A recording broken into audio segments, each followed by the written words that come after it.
Eco हो रही है, बंद कर दो।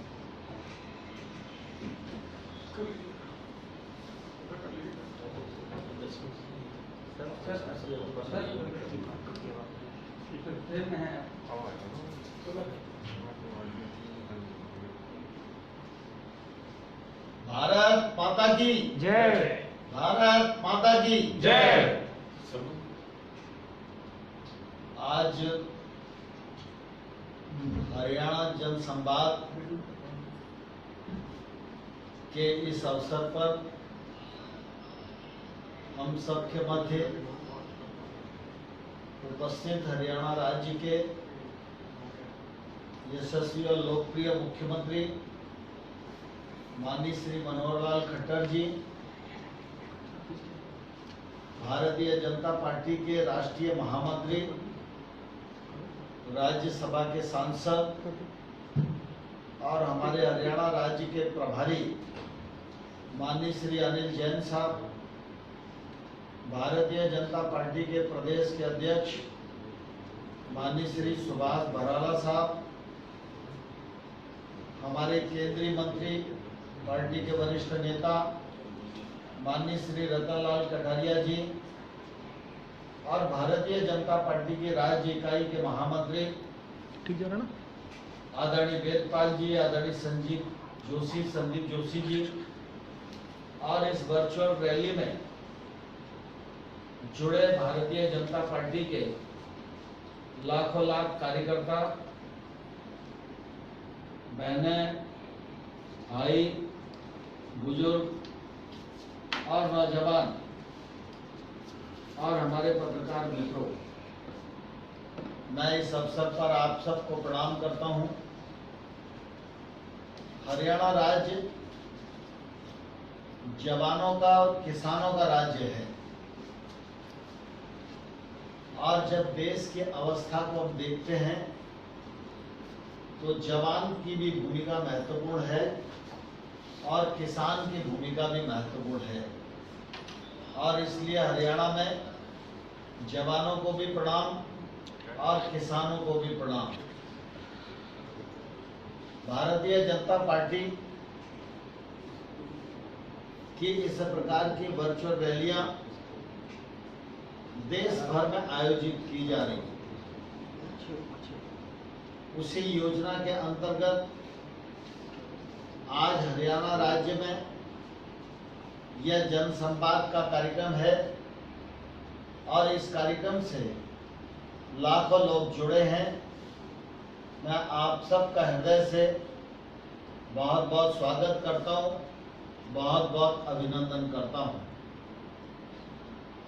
हमारा देश और सारी दुनिया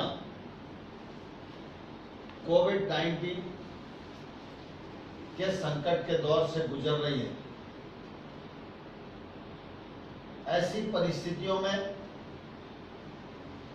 कामकाज चलता रहे, दुनिया चलती रहे, आर्थिक गतिविधियां बढ़ती रहें और जो विकास का पहिया है वो किसी प्रकार से थमे नहीं, यह भारतीय जनता पार्टी की कल्पना है और इस कल्पना को पूर्ण करने के लिए जहां एक और सरकार लगातार प्रयत्न कर रही है, वही भारतीय जनता पार्टी का विस्तार हो, भारतीय जनता पार्टी आगे बढ़े और भारतीय जनता पार्टी के कार्यकर्ताओं के माध्यम से जो केंद्र सरकार की योजनाएं हैं वो पात्र लोगों तक पहुंचे, इस बात का प्रयत्न और इस बात का संदेश इन वर्चुअल रैली के माध्यम से भारतीय जनता पार्टी देने का प्रयत्न कर रही है। मुझे बहुत प्रसन्नता है कि हरियाणा राज्य ने भी बहुत तैयारी के साथ इस बेहद कार्यक्रम की कल्पना भी की और आज उसको मूर्त रूप देने का काम किया जा रहा है। इसके लिए मैं भारतीय जनता पार्टी राज्य इकाई को हृदय से बहुत बहुत बधाई देना चाहता हूं। हरियाणा हमारे राज्य की दृष्टि से देखें तो देश का महत्वपूर्ण राज्य है।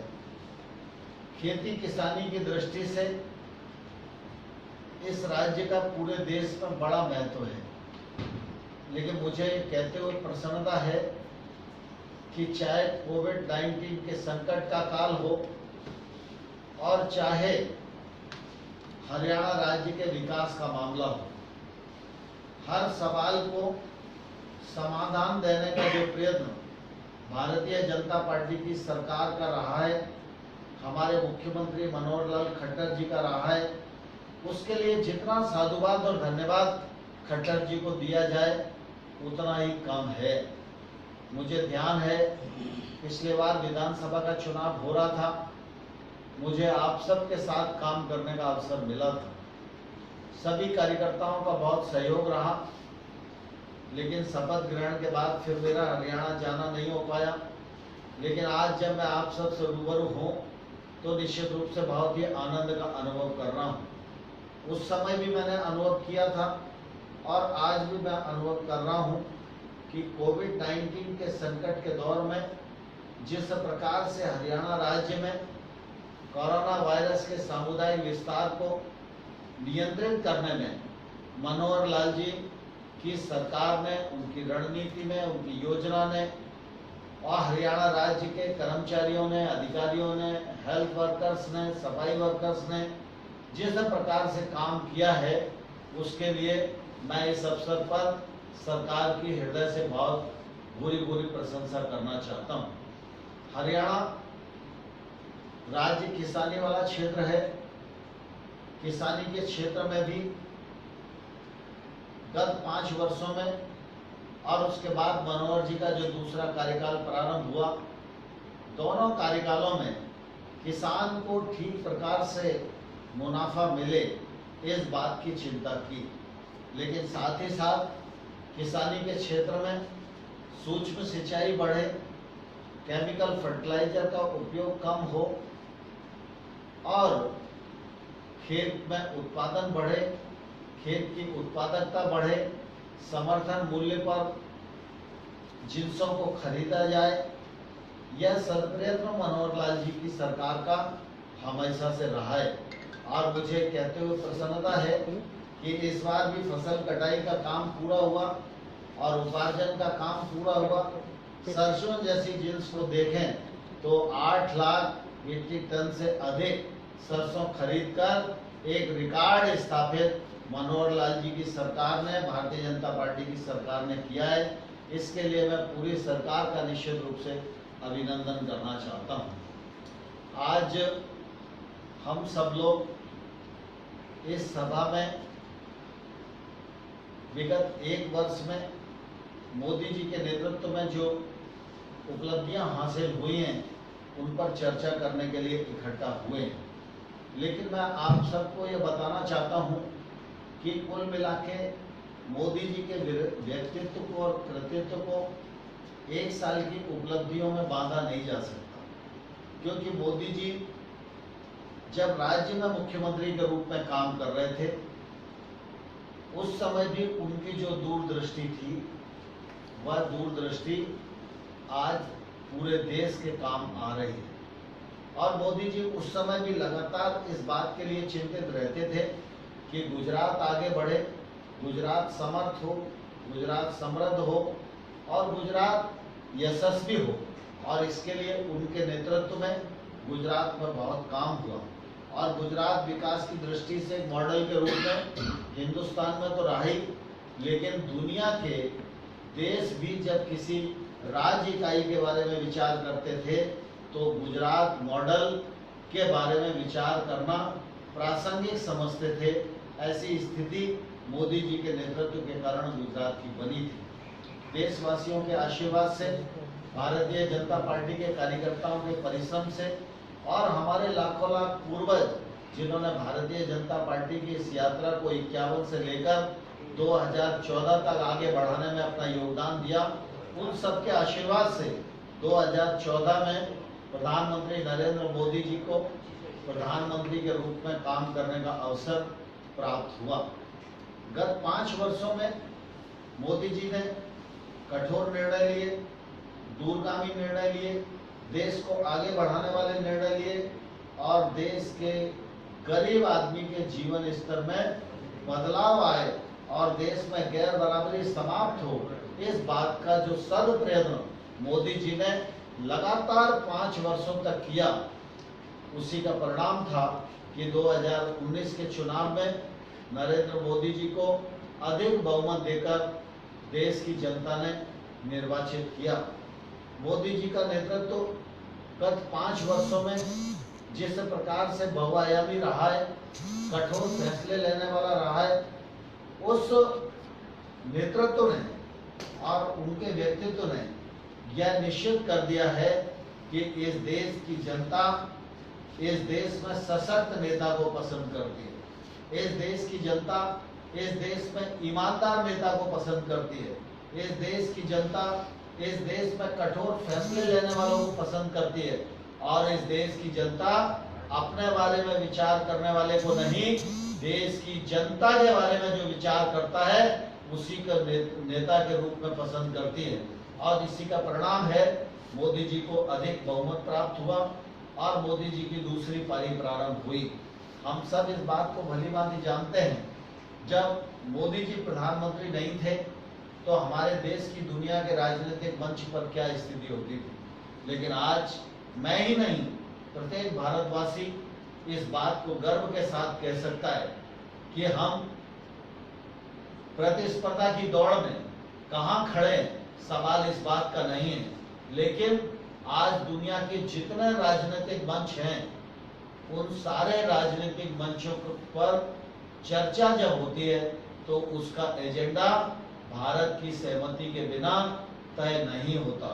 यह हमारे निश्चित रूप से बहुत बड़ी सफलता है और इस सफलता के लिए नरेंद्र मोदी जी को जितना यश दिया जाए उतना कम ही है।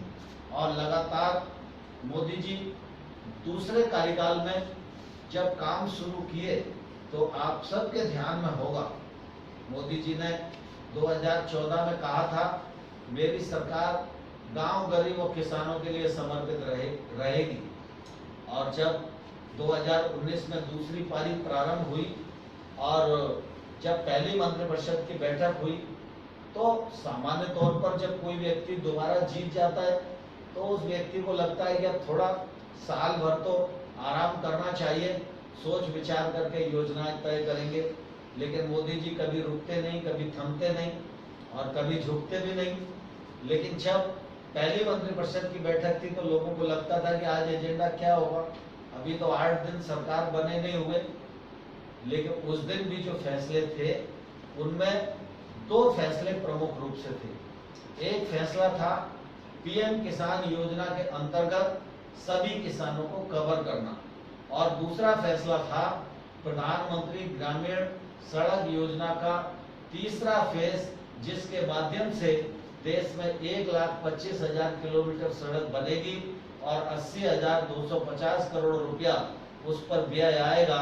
ये 2 निर्णय मोदी जी की पहली मंत्रिपरिषद ने लिए। सारा पैसा आपके पास ही चला गया। इससे हम सब अंदाज लगा सकते हैं कि मोदी जी गांव को और कृषि को कितनी प्राथमिकता देते हैं और इसी का परिणाम है कि दोनों क्षेत्र दिनों दिन आगे बढ़ रहे हैं। गैर बराबरी को समाप्त करना यह मोदी जी का सपना है और उसके लिए लगातार वो अन्य योजनाओं के माध्यम से प्रयास कर रहे हैं। आप सब इस बात को ध्यान देते ही होंगे कि अगर मोदी जी ने स्वच्छ भारत अभियान चलाया और देश को खुले में शौच से मुक्त करने का बीड़ा उठाया, पूरे देश के सभी लोगों को उन्होंने जोड़ने का प्रयास किया, तो उसका परिणाम ये हुआ कि देश ओडीएफ हो गया, देश में 100% स्वच्छता हो गई। आप सोचिए कि अगर मोदी जी ने उस समय ये बीड़ा नहीं उठाया होता और देश आज ओडीएफ नहीं होता तो कोरोना वायरस के संकट के दौर में जब लॉकडाउन घोषित हुआ तो उस समय ये लॉकडाउन का पालन ग्रामीण क्षेत्र में कैसे होता। अगर घर में शौचालय नहीं होता तो सुबह और शाम तो लोग खेत में ही होते और ग्रामीण भारत आधी से अधिक जनसंख्या का भारत है, सुबह भी लॉकडाउन टूटता, शाम को भी लॉकडाउन टूटता और वायरस का विस्तार रुकता नहीं। कभी नहीं होगा। लेकिन ये मोदी जी की दूरदृष्टि है कि उन्होंने स्वच्छता अभियान के माध्यम से हर घर को शौचालय देने का प्रयत्न किया। सवाल सिर्फ शौचालय का नहीं है, सवाल सिर्फ इस बात का है कि अगर अमीर के घर के महिला भी शौचालय का उपयोग करती है तो गरीब परिवार की महिला को भी शौचालय का उपयोग करना चाहिए। ये जो गैर बराबरी है, यह गैर बराबरी समाप्त होनी चाहिए। अगर अमीर के घर में बिजली है तो गरीब के घर में भी बिजली होनी चाहिए।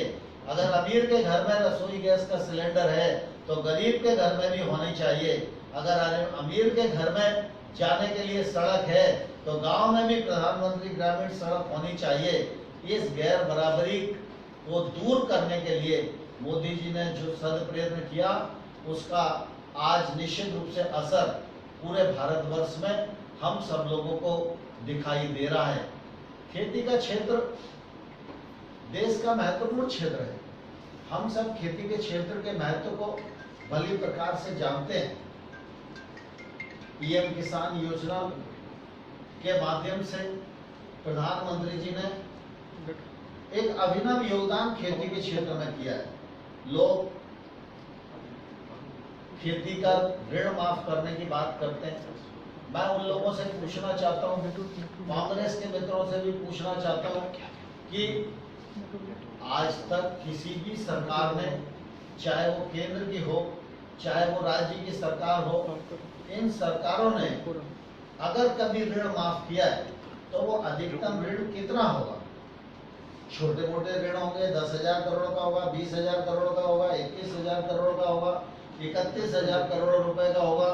और मुझे ध्यान है कि कांग्रेस के लोग जिस ऋण माफी की बात करते हैं वह यूपीए गवर्नमेंट के समय लगभग 39,000 करोड़ रुपए का ऋण माफ हुआ था।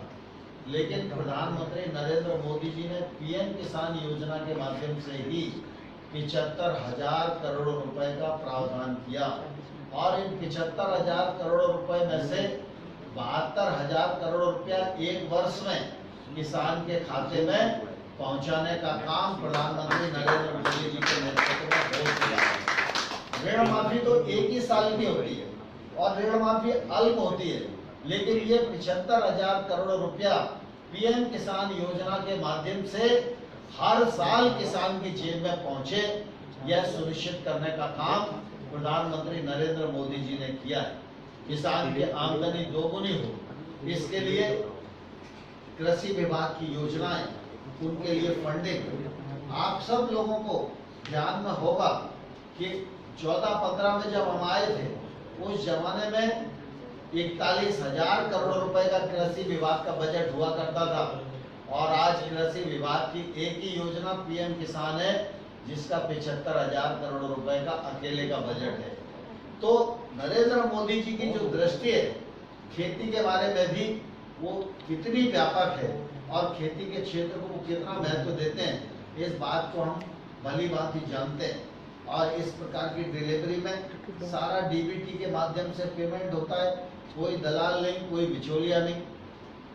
मुझे ये कहते हुए बहुत प्रसन्नता है कि अगर खेती से जुड़ी हुई सरकार की नीतियां हों, नेता का सोच किसान के हित में हो, तो निश्चित रूप से किसान भी परिश्रम करने में कोई कसर छोड़ता नहीं है। इस बार भी लॉकडाउन था, लेकिन लॉकडाउन घोषित करते समय यह ध्यान में मोदी जी के था कि फसल कटाई के लिए खड़ी हुई और इसलिए जो आवश्यक अनुमतियां थी, चाहे वो फसल कटाई के लिए थोड़ा रुकना पड़ेगा, इनका डाउन हो गया, वो चल रहा है जा तो रहा है ये। हाँ वो जा रहा है, चलने दो। चल दो अब आप करते रहिए। फसल कटाई के लिए खड़ी हुई थी और उस समय प्रधानमंत्री जी ने कहा था कि किसान का नुकसान नहीं होना चाहिए और इसलिए कटाई के लिए मजबूत हार्वेस्टर की अनुमति और किसान को अनुमति दी गई थी। खेती के क्षेत्र में उपार्जन की व्यवस्था हो, इसके लिए नेफेड को और एफसीआई को लगाया गया था और मुझे प्रसन्नता है कि किसान ने प्रतिकूल अवस्था में भी फसल कटाई का काम पूरा किया। इस बार पहले से अधिक बम्पर पैदावार हुई है, पहले से अधिक खरीद की है, जिसमें हरियाणा सरकार ने भी निश्चित रूप से रिकॉर्ड खरीद किए और इतना ही नहीं, इस प्रतिकूल अवस्था में भी किसान ने ग्रीष्म ऋतु की जो फसलें हैं अब आया अविनाश नहीं जा रहे सर नेट डाउन हो गया सर। यहाँ का जी सर। है यस सर। कहीं वहाँ नेट ऑटोमेटिकली नहीं किया हुआ। यहाँ से जाएगा ही नहीं नेट डाउन तो वो हम स्क्रीन रिकॉर्ड करके फिर हम यूट्यूब पे डाल सकते किसानों की बात कर रहा था, उसी बीच में थोड़ा व्यवधान आया, क्षमा करें। किसान लॉकडाउन के पीरियड में बहुत सारी प्रतिकूलता होते हुए भी किसान ने जहां एक और बम्पर पैदावार की, उपार्जन के काम को पूरा किया और साथ ही साथ ग्रीष्म ऋतु की जो फसलें हैं वो पिछले बार की तुलना में इस बार 45% अधिक होने का काम भी किया है। इसलिए किसान जो है, गांव जो है, वो निश्चित रूप से हमारे भारतवर्ष की बड़ी ताकत है और इस ताकत को और ताकतवर बनाना ये प्रधानमंत्री जी का संकल्प है और इस संकल्प को पूरा करने की दिशा में भारत सरकार राज्यों के साथ मिलकर काम कर रही है और उसके निश्चित रूप से अच्छे परिणाम आज देश भर में आ रहे हैं। हरियाणा जवानों का राज्य है और हरियाणा में बहुत सारे लोग हैं जो सेना में काम करते हैं और मैं ये कहूँ तो अतिशयोक्ति नहीं है कि जब हिंदुस्तान में कोई भी सीमा पर वार की स्थिति खड़ी होती है तो एक बड़ी शहादत हरियाणा के हमारे जवानों की होती है और उनकी शहादत के परिणाम स्वरूप ही यह देश सुरक्षित रहता है। मैं ऐसे तमाम सारे शहीदों को प्रणाम करता हूं और आप सबको ये कहना चाहता हूं कि हरियाणा ही वो राज्य था जब मोदी जी प्रधानमंत्री नहीं थे और सबसे पहली रैली उन्होंने संभवतः रेवाड़ी में की थी और उस रेवाड़ी की रैली में उन्होंने कहा था कि 1 रैंक 1 पेंशन की मांग हमारे आर्मी के लोगों की बहुत पुरानी है, लेकिन अगर हमारी सरकार बनेगी तो हम इस मांग पर विचार भी करेंगे और इस मांग को पूरा भी करेंगे।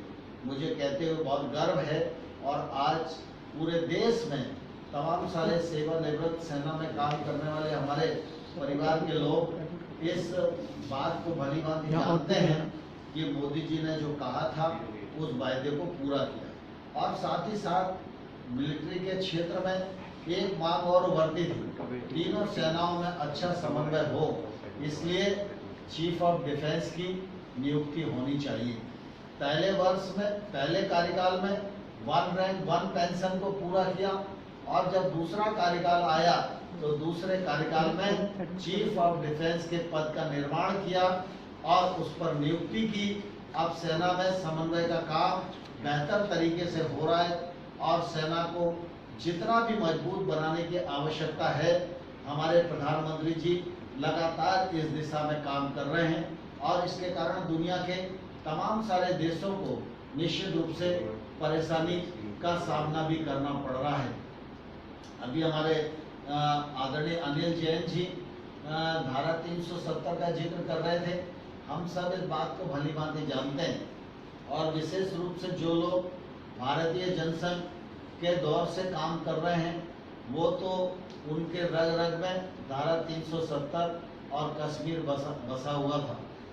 हम भारतीय जनता पार्टी के कार्यकर्ता के रूप में हमेशा यह बात बल दे के कहते रहे हैं कि धारा 370 का सवाल हो, 35A का सवाल हो, राम मंदिर के निर्माण का सवाल हो, CAA का सवाल हो, ये सवाल हमारे लिए राजनीति का विषय न कभी थे न आज है। ये सवाल हमारे लिए वोट का विषय न कभी थे न आज है और इसलिए आप सब इस बात को भली भांति जानते हैं कि राम मंदिर का निर्माण देश के करोड़ों करोड़ों लोगों की आस्था से जुड़ा हुआ विषय है। उस विषय के साथ हमारा कमिटमेंट था और हम उस कमिटमेंट को पूरा करना चाहते थे और उसके लिए जो संभव था वो भारतीय जनता पार्टी ने दल के रूप में भी और जब सरकार आई तो सरकार के रूप में भी अपने दायित्व को निर्वहन करने का काम किया। लेकिन धारा 370 का मामला, CAA का मामला, ये देश की एकता और अखंडता से जुड़े हुए विषय थे। हमने इनको कभी वोट से जोड़ा नहीं आप सब इस बात को भली भांति जानते हैं, 1951 में भारतीय जनसंघ की स्थापना हुई और 1953 में हमारे पहले राष्ट्रीय अध्यक्ष डॉक्टर श्यामा प्रसाद मुखर्जी, उन्होंने इस विषय को लेकर आंदोलन किया, एक देश में दो प्रधान, दो निशान, दो विधान नहीं रहेंगे। और इस विषय को लेकर वो कश्मीर गए, जेल में गिरफ्तार हुए और उसके बाद उनका प्राणांतमा हो गया। मैं ये कहूँ तो अतिशयोक्ति नहीं होना चाहिए कि आज तक कश्मीर अगर भारत के नक्शे पर दिखाई दे रहा था तो उसके पीछे डॉक्टर श्यामा प्रसाद मुखर्जी का बलिदान था। अगर 53 में उनका बलिदान नहीं हुआ होता तो शायद उस समय की तत्कालीन सरकारें जिस नियोजित तरीके से काम कर रही थी, कश्मीर पूरा का पूरा भारत से अलग हो गया होता। लेकिन डॉक्टर श्यामा प्रसाद मुखर्जी की शहादत का इतना असर हिंदुस्तान में हुआ कि हिंदुस्तान का तिरंगा कश्मीर तक पहुंचा और हिंदुस्तान का जो मुख्यमंत्री अपने आप को प्रधानमंत्री लिखा करता था, तो हिंदुस्तान के प्रधानमंत्री का अधिकार कश्मीर तक पहुंचा। हमारे पहले राष्ट्रीय अध्यक्ष का बलिदान इस कॉज के लिए हुआ, इसलिए हमने कभी इसको राजनीतिक नजरिए से नहीं देखा, देश की एकता और अखंडता को कायम रखने के नजरिए से देखा। और इसलिए भारतीय जनता पार्टी ने जब जब कश्मीर पर आफत आई, आपने सीधे आंदोलन किया। हमारे तमाम सारे कार्यकर्ताओं ने अपने आप को कश्मीर से इस अलगाव को समाप्त करने के लिए अपने आप को बलिदान कर दिया।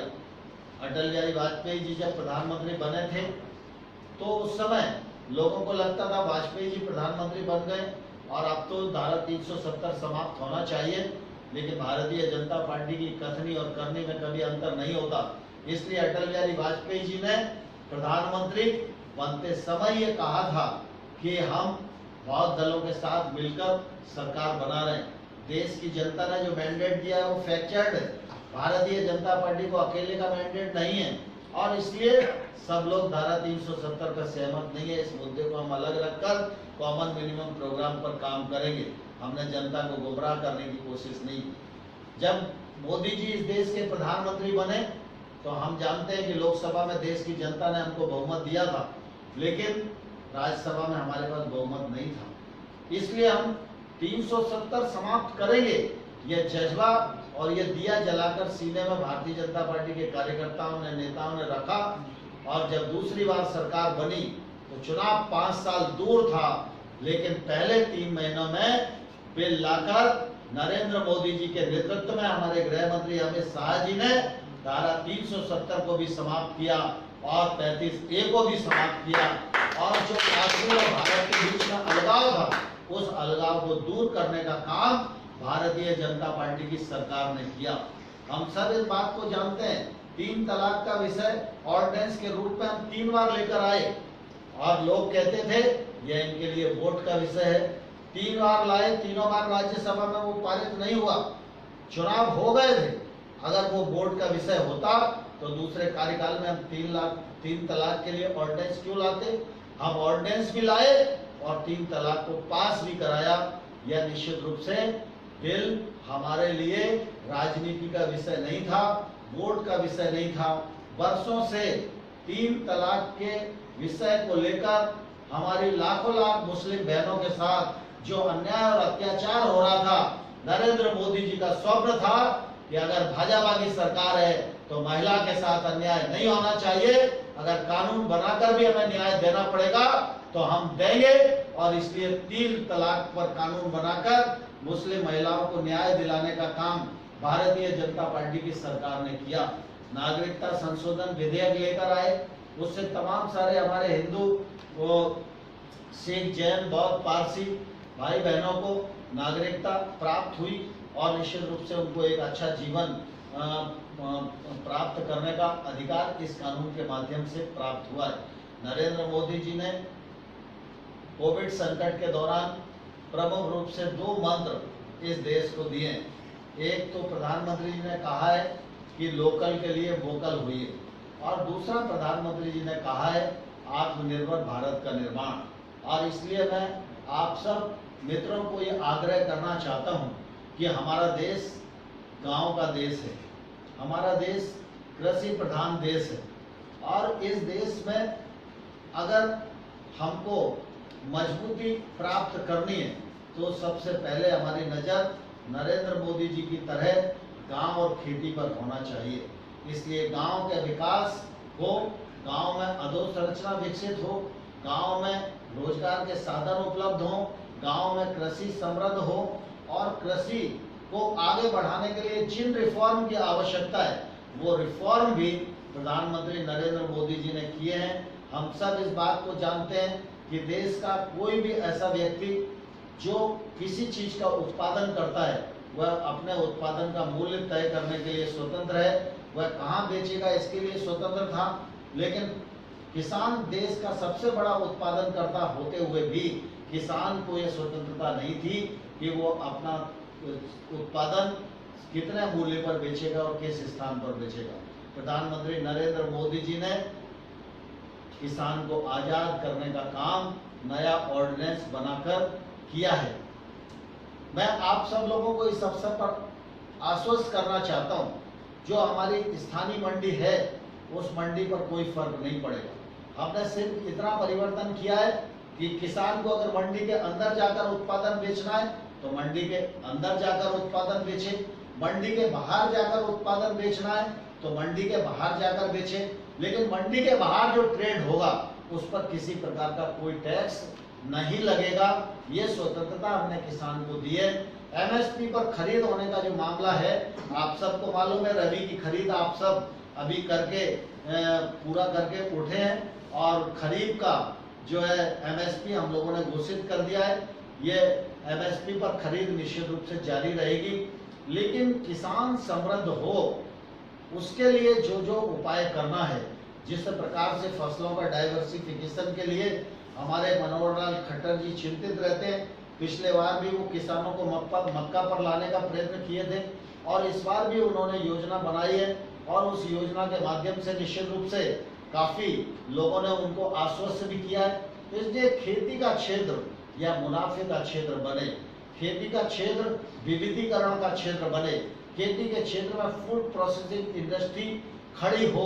इसके लिए जो आप सबको मालूम है कि अभी जो पैकेज की घोषणा हुई उसमें 1 लाख करोड़ रुपया कृषि अवसंरचना के लिए प्रावधान किया गया, 10,000 करोड़ रुपया फूड प्रोसेसिंग इंडस्ट्री के लिए किया गया, 20,000 करोड़ रुपया फिशरीज के लिए, 15,000 करोड़ रुपया एनिमल हस्बेंड्री के लिए, 4,000 करोड़ रुपया हर्बल खेती के लिए, 500 करोड़ रुपया जो है अपना मधुमक्खी पालन के लिए। ये सारा जो पैकेज है, ये पैकेज योजनाबद्ध तरीके से गांव में जाए, गांव के नौजवान को रोजगार में लगाए, खेती को समृद्ध बनाए और गांव में सब प्रकार की सुविधाएं रहें। क्योंकि गांव की आत्मनिर्भरता ही आने वाले कल में भारत की आत्मनिर्भरता बनेगी और भारत को आत्मनिर्भर बनाना है, नरेंद्र मोदी जी के मंत्र को साकार करना है तो पहले हमको गांव को आत्मनिर्भर बनाना चाहिए। इस दिशा में हम सब लोग जुटे और इस दिशा में जो भारतीय जनता पार्टी के कार्यकर्ताओं की भूमिका है उस भूमिका का हम निर्वाह करें। हम सब सौभाग्यशाली हैं कि राज्य में हरियाणा में भारतीय जनता पार्टी की सरकार है और केंद्र में नरेंद्र मोदी जी के नेतृत्व में सरकार चल रही है। यह भारत दुनिया की 5 महाशक्तियों में शुमार है। नरेंद्र मोदी जी की कोशिश है कि आने वाले कल में हम 3 बड़ी अर्थव्यवस्थाओं में से एक हों। इस लक्ष्य को प्राप्त करने के लिए हर भारतीय जनता पार्टी के कार्यकर्ता को प्राणपण से जुटना है। आप सबको बहुत बहुत शुभकामनाएं, बहुत बहुत धन्यवाद। भारत माता जिंदाबाद। और मैं इस अवसर पर आप सबको अनुरोध करना चाहता हूं, इस कोविड-19 का संकट जो हम लोगों के सामने है, इसमें केंद्र सरकार और स्वास्थ्य मंत्रालय की जो एडवाइजरी है उस एडवाइजरी का हमें पालन करना चाहिए, सामाजिक दूरी का पालन करना चाहिए, मास्क का भरपूर उपयोग करना चाहिए। हम लगातार इस बात का चिंतन करते रहें कि कोरोना वायरस को हम परास्त करेंगे और कोरोना वायरस से किसी दूसरे को भी संक्रमित नहीं होने देंगे। उसमें जो योगदान हो सकता है वो हम करेंगे। बहुत बहुत धन्यवाद।